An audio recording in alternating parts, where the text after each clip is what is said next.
بسم اللہ الرحمن الرحیم۔ السلام علیکم، میں آپ کا میزبان سمیع ابراہیم اور آپ ہمارا سوشل میڈیا دیکھ رہے ہیں۔ آج 5 مئی ہے اور بدھ کی شام اسلام آباد میں آپ سے مخاطب ہوں۔ عمران خان صاحب کی بہنوں کو آج بھی نہیں ملنے دیا گیا اڈیالہ جیل میں۔ وہ اپنے وکیل سلمان اکرم راجہ کے ہمراہ موجود تھیں اور آج ورکرز کی بہت بڑی تعداد وہاں پر آئی ہے۔ زیادہ تر لوگ کے پی کے سے تھے، MPAs, MNAs, ticket holders, اور سینکڑوں کی تعداد میں یہ لوگ تھے۔ پچھلے کوئی 2-3 ہفتے میں تعداد میں کچھ کمی ہوئی تھی، لیکن آج خاصی بڑی تعداد میں لوگ آئے۔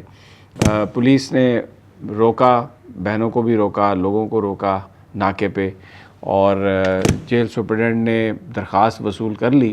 انہوں نے کہا جی بس وہ دیکھ کے بتائیں گے، تو ملاقات کی اجازت نہیں ملی۔ لیکن بہت سارے جو صحافی ہیں ان کو یہ حکومتی ذرائع سے یہ خبر فیڈ کی گئی کہ بشریٰ بی بی صاحبہ کی عمران خان صاحب سے ملاقات ہو گئی اور وہ تقریباً 40 منٹ کی ہے۔ اب یہ ایک نارمل بن گیا۔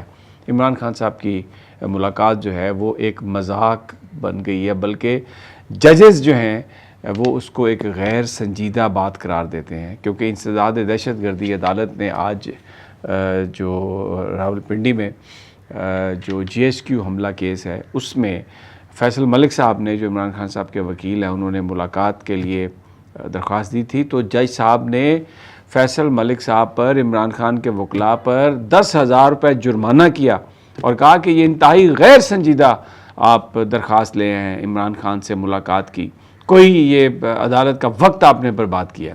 اچھا، اب اس کیس میں جی ایچ کیو کیس میں عمران خان صاحب ضمانت پر ہیں، لیکن ظاہر ہے وہ پابند سلاسل ہیں اور ان کے جو مقدمات ہیں اس کے لیے وکلاء نے ان سے ملنا ہے، یہ ان کا رائٹ ہے۔ لیکن آپ یہ دیکھیں کہ جیل سپرڈنٹ یا حکومت یا کوئی بھی جو عمران خان صاحب کو جیل میں رکھنے میں انٹرسٹڈ ہے، ججز اس کی مطلب 10,000 روپے جرمانہ اور سنجیدہ غیر سنجیدہ انہوں نے کہا کہ یہ درخواست ہے۔ یہ عمران خان صاحب کا اس وقت ان کو یہ ٹریٹمنٹ دیا جا رہا ہے حکومت کی جانب سے، عدلیہ کی جانب سے۔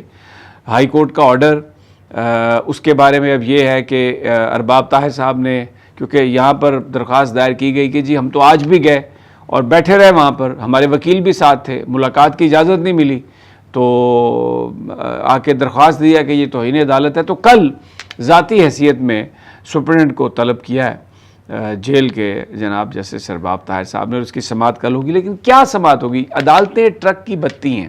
جو کوئی یہ سمجھتا ہے کہ یہ عدالتیں عمران خان صاحب کو قانون اور آئین کے مطابق ان کے معاملات کا فیصلہ کریں گی، تو یہ غلط ہے۔ یہ ججز میں بار بار کہتا ہوں یہاں پر اس لیے نہیں بلائے گئے، اور یہ عدالتیں اور ان میں جو ترامیم کی گئی ہیں وہ اس لیے نہیں کی گئیں کہ کسی کو انصاف ملے، خاص طور پر عمران خان کو۔ ان کی نقل و حرکت بالکل، ان کو جیل تک کنفائن، ان کا کوئی علاج نہیں، چاہے ایک آنکھ خراب ہو، کچھ بھی خراب ہو، اب تو پتہ نہیں ہے کہ ان کی حالت کیا ہے، لیکن کوئی کسی سے میل ملاقات کی اجازت نہیں ہے۔ بشریٰ بی بی صاحبہ کو ساتھ بھی یہی صورتحال ہے۔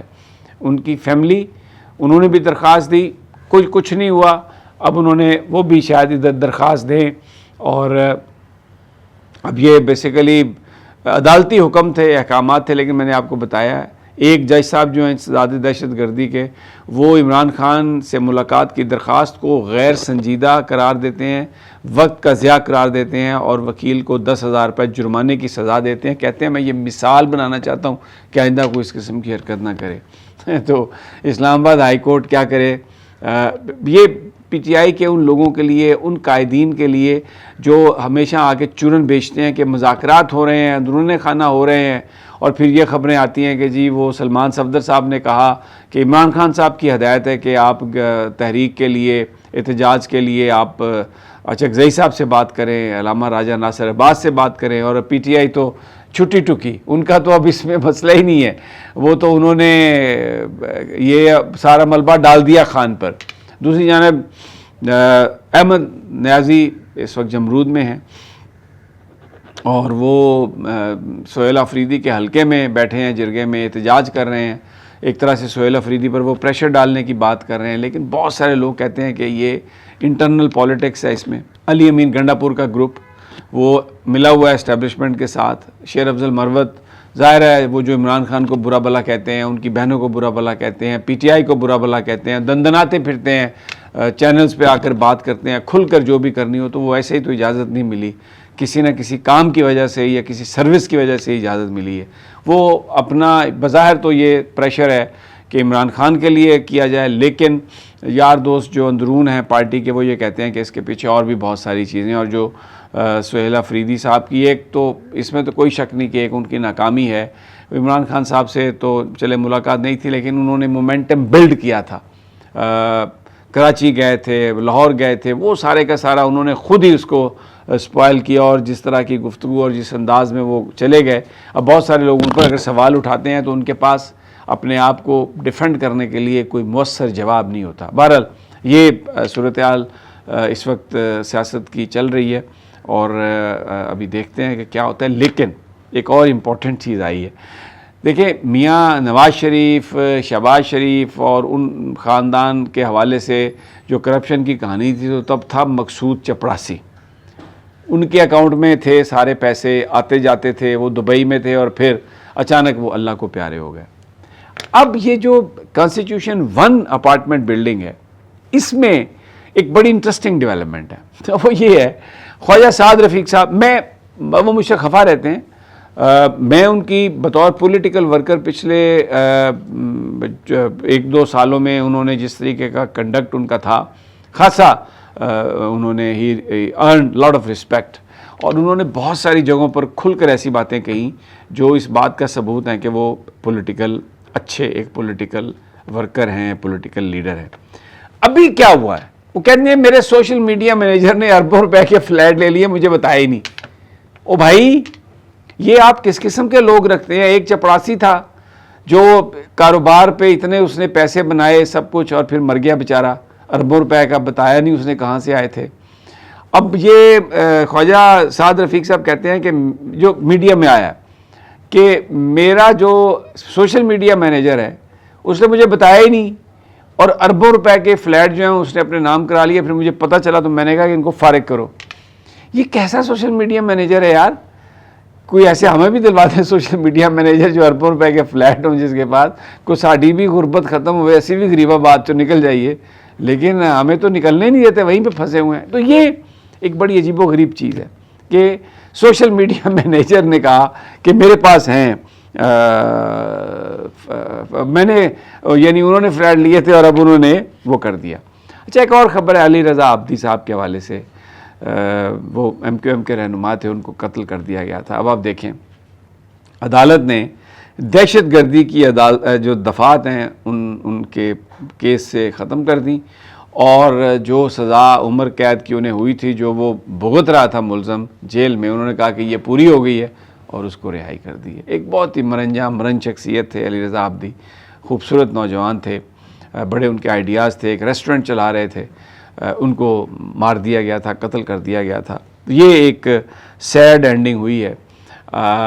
دوسرا ایک اسلام آباد کا واقعہ، جو نوجوان ایک اغوا ہوا F6 سے، اور اس کو مردان میں اس کی باڈی ملی. لیکن میں دیکھ رہا تھا سوشل میڈیا پر، روف کلاسرا صاحب نے سٹوری کی ہے کہ ایک DSP صاحب ہیں کوئی سوات کے، ان کا اکلوتا بیٹا ہے، اور وہ لڑکی جو ہے وہ 18-19 سال کی ہے، ثوابی کی رہنے والی ہے، اور کوئی 2-3 دوست، یہ کوئی آپسی میں تعلقات، اور پھر اس میں اس کو اغوا کروایا گیا، اور وہ لڑکی بھی آئی تھی، ان ڈرائیو پہ گئی، اس کو قتل یہ الج کیا گیا اور اس کو پھینک دیا گیا. لیکن F6 سے وہ اغوا ہوا اپنے گھر سے، اور اس کی پڑوسی نے 15 پر کال کی. لیکن کم از کم 20-25-30 منٹ تو لگتے ہیں موٹر وے پر جانے تک. کوئی الرٹ نہیں ہوا، کسی نے گاڑی کو چیک نہیں کیا. کون سا سیف سٹی؟ محسن نقوی صاحب، کیا ڈرامے آپ کرتے ہیں؟ لوگوں کو ادھر بند کر دیتے ہیں، ابھی پھر کہہ رہے ہیں مذاکرات ہونے والے، اور پھر یہ اس کو بند کر دیا جائے گا. عام آدمی کی زندگی یہ ہے، باپ کے سامنے بیٹا اغوا، اور یہ کون سا سیف سٹی؟ اتنے کیمرے لگائے ہوئے، آپ نے کیا کیا؟ آپ نے زیرو پرفارمنس، آپ کی زیرو. بہت سارے خوش آمدی جو آپ نے اکٹھے کیے ہوئے ہیں وہ آپ کی تعریفیں کر رہے ہوں گے، زیرو خوش آمد ہے. آپ ساری طاقتیں آپ نے عمران خان کو اس کے سیاسی اثر کو ختم کرنے کے لیے لگا دیں.